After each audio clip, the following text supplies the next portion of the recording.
Alyssa, honey. I'm sorry for making you feel lonely all this time. Mommy and Daddy have come to pick you up, so from now on, we'll always be together. My niece Alyssa and I were stunned and lost for words when my brother and his wife suddenly appeared. And for good reason. They had left Alyssa with me and hadn't contacted us for 7 long years. What could they possibly want now? Thanks for taking care of Alyssa all this time. From now on, she's gonna live with our family. What reckless words. They had no idea how we had struggled these past 7 years. Anger was bubbling up inside me. Alyssa, you've grown up so well. Just like my daughter. Let's live happily with Daddy and me from now on. Alyssa, I love you so much. To my surprise, it was Alyssa who showed more anger towards my brother and his wife. Huh? And who are you? The real reason they came to pick up Alyssa was shockingly selfish. They didn't consider Alyssa's feelings at all. I'm not the same person I was back then. I'm going to walk my own path and take responsibility for my life. So, I can't be with you guys. Alyssa firmly rejected her unreasonable parents. The words of my niece sent my brother and his wife into a fury. Their lives had changed dramatically over these 7 years. My brother and his wife made a huge mistake, while Alyssa found her greatest happiness. They thought they were staging a touching family reunion, but they couldn't have imagined such a chilling conclusion. My name is Charlotte. I got married 3 years ago and live with my 1-year-old daughter and husband. We run a pastry shop together, and our mornings start very early. Our days are busy with a few days off, but we spend our leisure time as a family. One hot July day, we were enjoying playing in a shallow creek at the park. Suddenly, my phone rang. It was a call from my brother. We weren't close, especially after our parents passed away a few years ago. We hardly ever spoke. I hesitantly answered the call. Hey, Charlotte. How are you? Long time no see. My brother's tone hadn't changed, light and carefree. Our personalities are complete opposites. I've always disliked my brother for his irresponsibility and carelessness. He seemed to have a steady job after getting married, but before that, he never held down a serious job and relied on our parents. I never saw him put in real effort. I just couldn't grow fond of him. Yeah, I'm fine. What's up all of a sudden? After high school, I went to culinary school, then trained under a renowned pastry chef, and finally opened my own shop. My brother and I couldn't be more different. Just a little favor to ask. I had a bad feeling about this. While watching my daughter and husband play in the creek, I replied. If it's money you need, I don't have any. It sounded like a joke, but I was serious. What are you talking about? I would never ask my sister for money. He laughed heartily on the other end of the phone. I've never been able to understand what my brother is thinking. Actually, I was hoping you could take care of my daughter Alyssa for a while. It was an unexpected request. Alyssa, my niece, is a high schooler known for her mischief, and I've heard rumors about her being picked up by the police a few times recently. I doubt I could handle her. Why would my brother want to leave her with me? I was filled with anxiety. The thing is, my new wife is pregnant, and she's having a really tough time with morning sickness. I just got a transfer at work, and with the baby coming, we're planning to move to the new location as a family. But with my wife's condition, she can't take care of Alyssa. I knew my brother had remarried recently after his first wife passed away last year. But I hadn't met his new wife. I have a 1-year-old daughter and a busy job. I really don't have the capacity to look after a high school girl. We're starting summer vacation next week, and I just need you to take care of her for that period. Once the vacation's over, I'll come to pick her up. My wife often needs to rest because of her low blood pressure. I want to reduce her burden, and I can't leave a troublesome teenager alone at home. I understood my brother's situation. I had experienced severe morning sickness during my pregnancy, too. I didn't know what kind of person my new sister-in-law was, but moving and taking care of a niece during a difficult pregnancy is indeed too much. I wanted him to ask someone else, but I was probably his only option. Only for the summer vacation, right? Maybe I should help, considering my pregnant sister-in-law's condition. Absolutely. After the vacation, we'll be settled in our new place, and my wife's morning sickness should be better. I'll definitely come to pick her up. I hadn't seen my niece since my brother's first wife's funeral. However, we hadn't spoken a single word to each other at that time. I had no idea what to talk about. or how to approach her now. Despite my growing anxiety, we reluctantly agreed to take her in. The next day, my brother brought Alyssa to our house. I really appreciate this. I'll definitely thank you properly when I come to pick her up. With just those words, my brother left quickly. Alyssa stood at the entrance, looking down, not trying to make eye contact.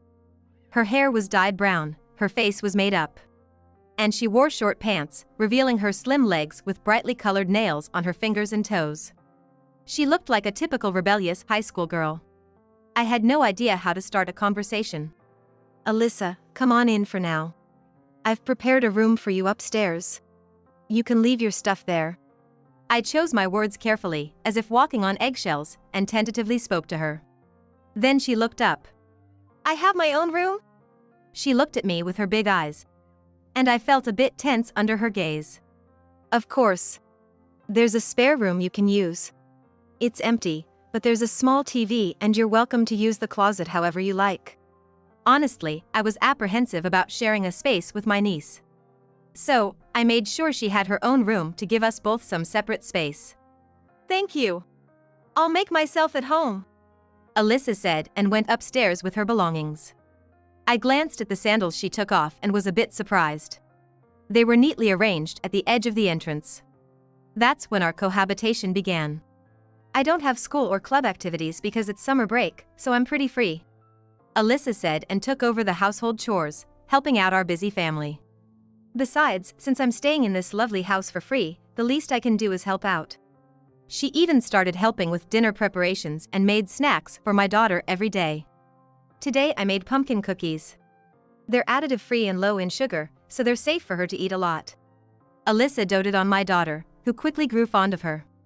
And the snacks she made daily were not only cute but also delicious, unbelievably professional for an amateur. Alyssa, known for her mischief and police encounters, showed none of that behavior. Instead, she was honest and kind. I felt ashamed for having been trapped in my preconceptions. When we were at work, Alyssa started taking care of my daughter. My daughter, who usually went to daycare, was delighted to spend time with Alyssa at home. She even started calling Alyssa Big Sis. We were filled with gratitude towards her. Why would such a kind and responsible niece get into trouble with the police? Curious, I decided to ask her.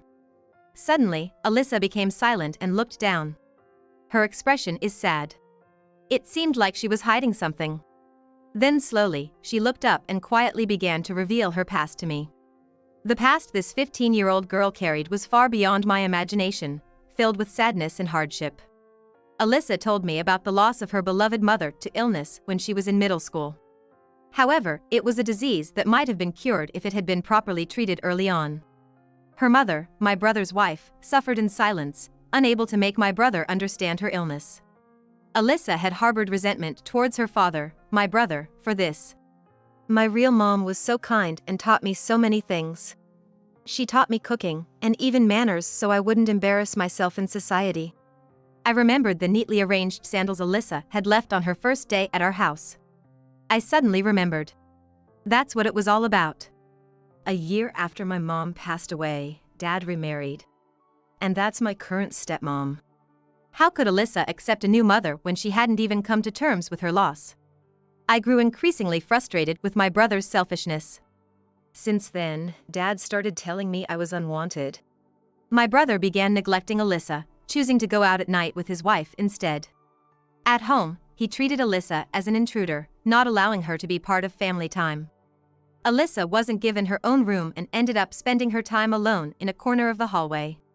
Barely fed, Alyssa eventually resorted to stealing snacks and bread from convenience stores. This was her first encounter with the police. After that, she started seeking a place to belong outside, venturing into the night and finding companions. Initially, she found joy in the company of those who accepted her loneliness, but as she grew closer to them, doubts emerged. Her friends started engaging in delinquency, and Alyssa began to take the blame for their actions. Repeatedly caught by the police, labeled as a troublemaker, school became difficult for her. Disgusted with her life, she longed to escape. Then, suddenly, she was brought to my place, feeling completely abandoned by her uncle and aunt. However, with us, Alyssa began to rediscover her true self. I remember hugging her as she talked about her past with a fleeting smile. That's why she was so happy when we prepared a room for her, giving her a place where she belonged. But over time, she only used her room for sleeping at night. She spent most of her time playing with my daughter in the living room or helping me. What Alyssa truly sought wasn't solitude, but the warmth of a family. I felt helpless and angry at my brother's selfishness. Even after summer break, Dad might not come to pick me up. I might have to return to my lonely life, so can I enjoy my time here for now? Her words brought tears to my eyes. I didn't know how to respond. Even if her father came for her, she would likely return to her previous life. Overwhelmed with emotion, I just held her close. And on the last day of summer break, her fears came true, her father didn't show up. I wondered what my brother and his wife were thinking. Were they planning to come and pick her up? If so, were they preparing to welcome Alyssa into their new home? Were they intending to become a proper family and lead a peaceful life? Or did they have no intention of coming at all?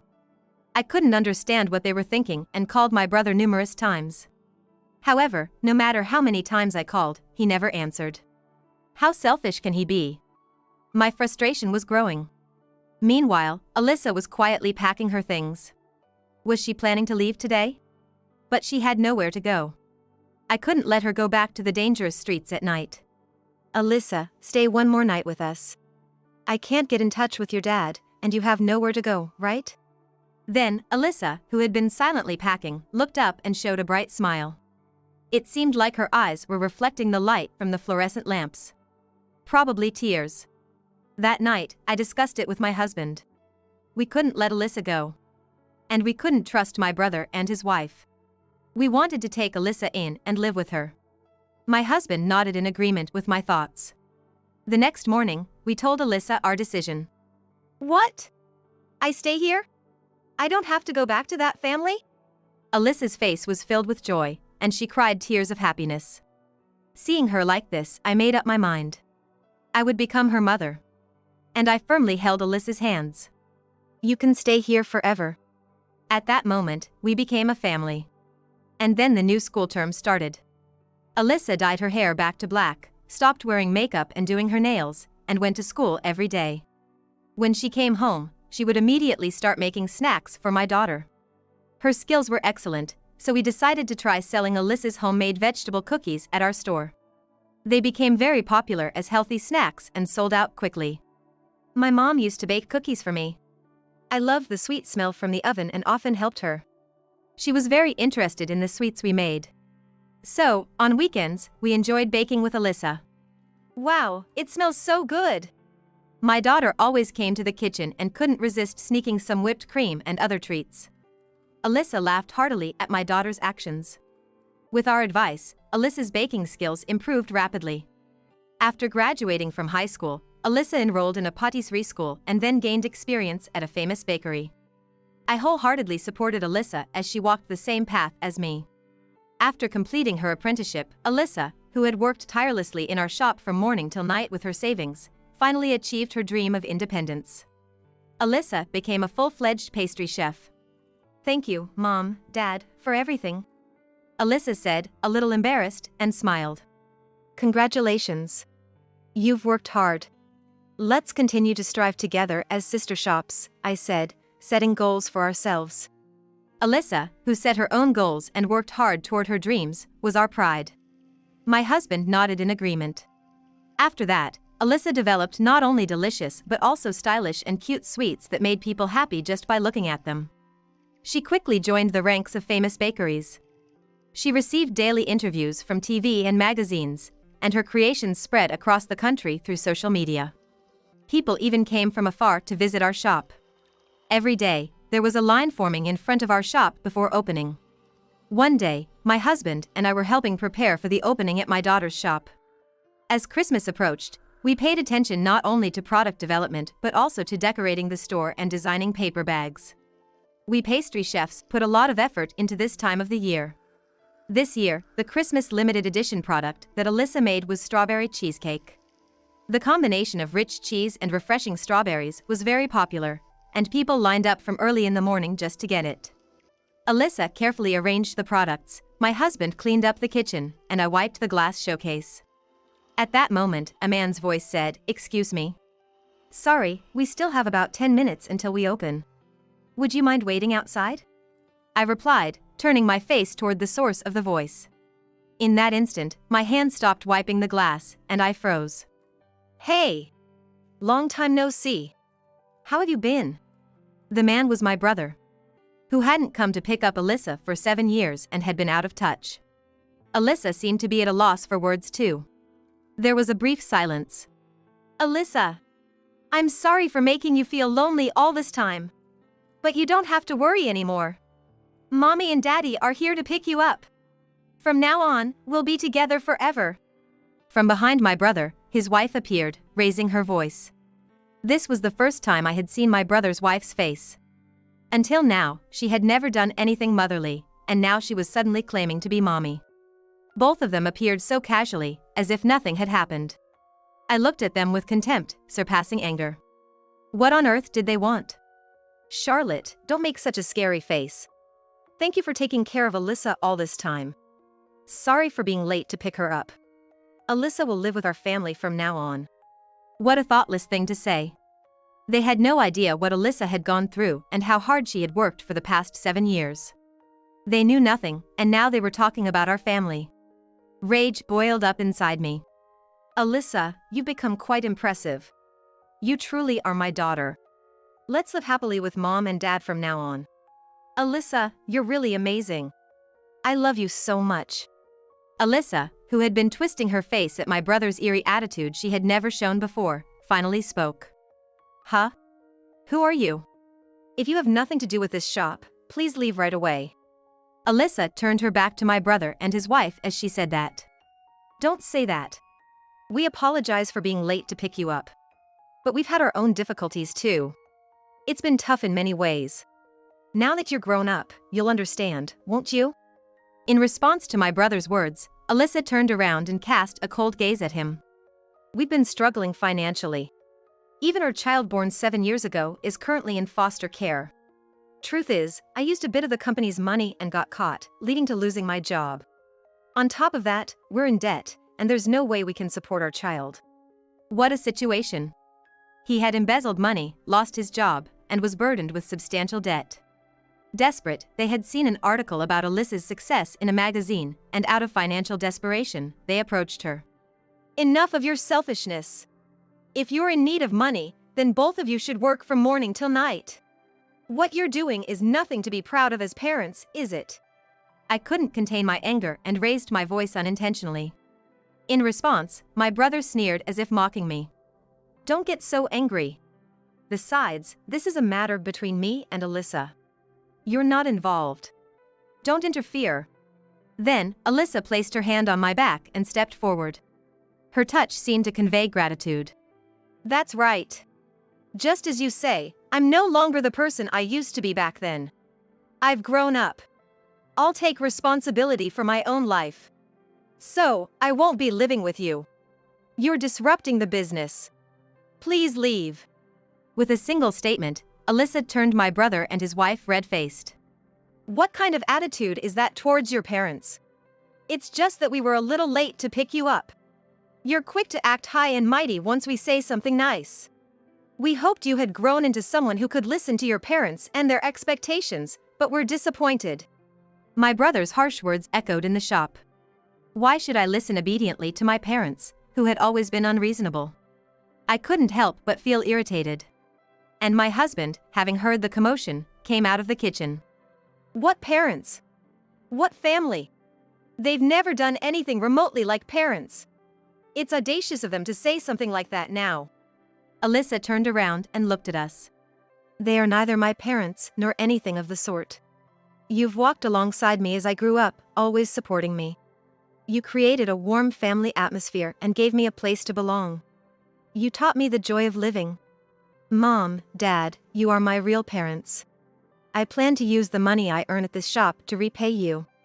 With a gentle expression, Alyssa smiled. Then, with a sharp look at my brother and his wife, she added, "So, outsiders, please leave right now. We're about to open for business. If you intend to linger here any longer, I'll contact the police for obstructing our operations." In a low voice, Alyssa said, "Don't make a scene like this." I was deeply moved by Alyssa's words. We had raised her as our real daughter all along. And we would continue to consider her our daughter. There was no doubt about that. "Don't raise your voice any further. Leave quickly. If you ever dare to show your faces in front of us again, we will definitely call the police. You won't see us again." With that, my brother and his wife roughly closed the shop's door and left. We breathed a sigh of relief. And on schedule, Alyssa reopened her shop for business. It was supposed to be the end of those two. However, this was just the beginning of relentless harassment from my brother and his wife. The following day, I received an email from my brother on my smartphone. The email contained a terrifying message that seemed like a downright threat. It stated that unless Alyssa was returned to my brother and his wife, they would spread negative rumors about her shop and make it impossible for her to continue her business. I immediately called Alyssa's shop, and she informed me that a similar letter had been placed in front of her store.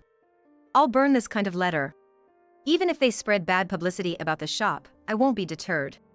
I won't be defeated by such foolish harassment." Alyssa continued to ignore the repeated threatening letters, even though she knew they were harassment.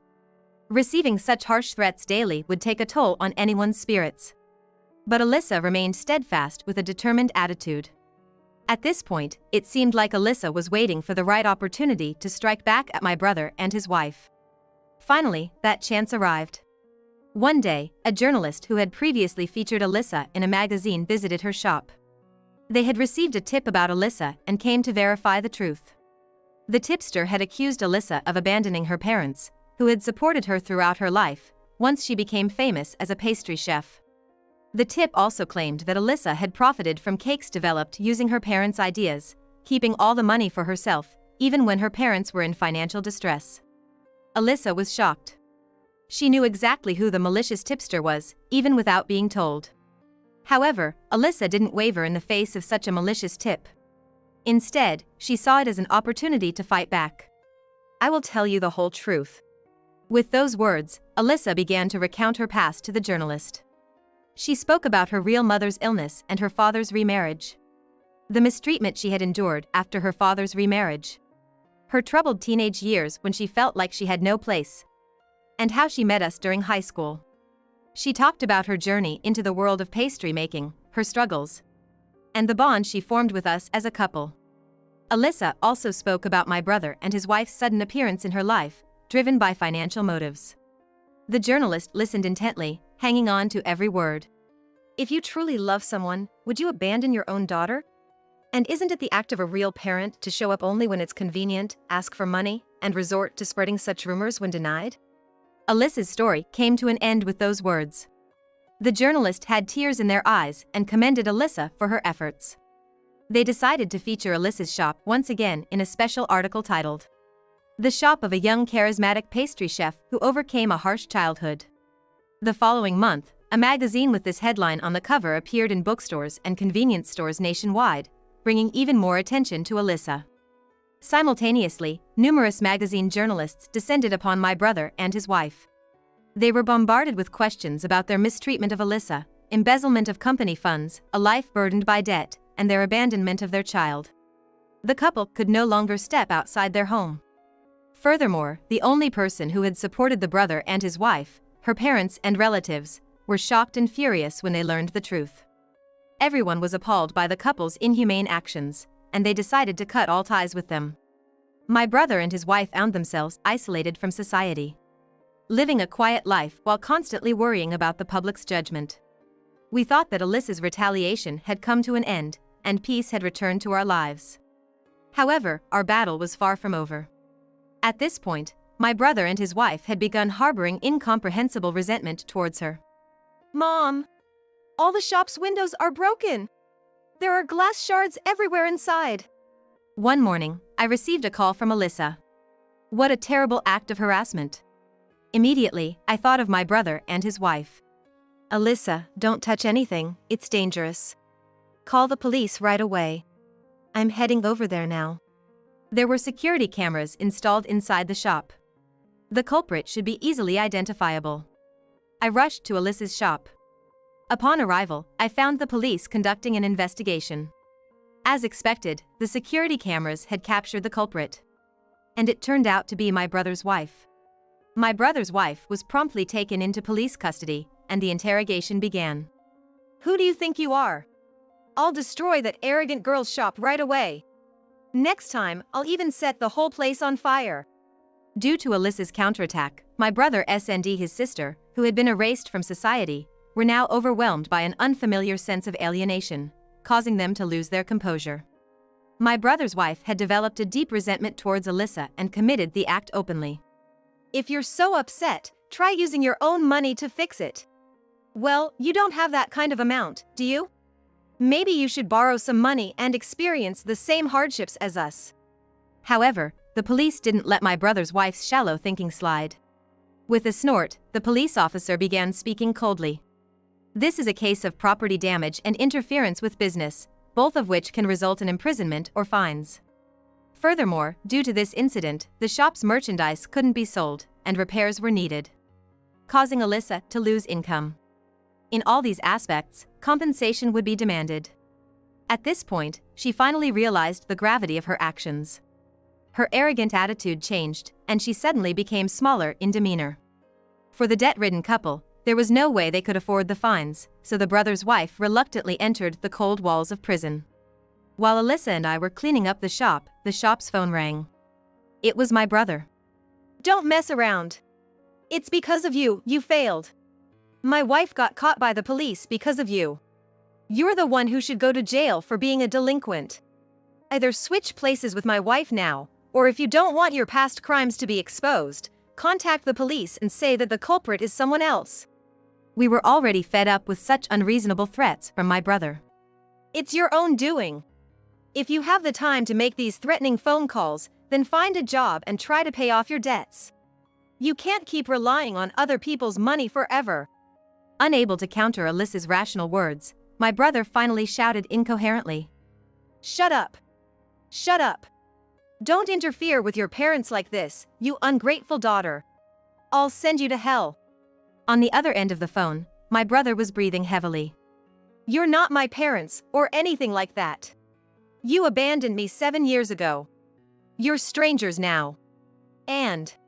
On the other end of the phone, my brother was breathing heavily. "Do you think you can get away with these threats? I still have all the letters left in front of the shop. I've recorded this phone call too.